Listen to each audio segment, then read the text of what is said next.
обращаемся к вам от лица общественности города Евпатории с просьбой предотвратить уничтожение архитектурного памятника дворца Калга-Султан в Симферополе.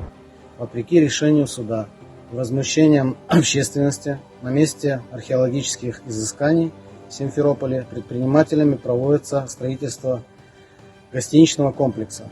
Просим вас предотвратить это кощунственное действие и посодействовать в решении данного вопроса. К сожалению, нам раз за разом приходится обращаться в самые высокие сферы для того, чтобы защитить наши культурные права, права народа, который был незаконно депортирован в 1944 году и потерявшего за годы десятилетия геноцида очень много культурных своих памятников.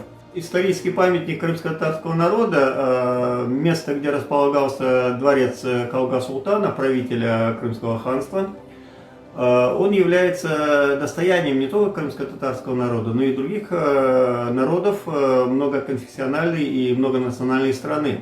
Я участвую во флешмобе «Давайте сохраним Калга-Султан», ведь на данный момент там сейчас проводится застройка, и мы не хотим, чтобы памятник крымской культуры просто так исчез. Так же, как и многие другие мусульмане, выступаю против застройки территории бывшего дворца Калга-Султана в городе Симферополь.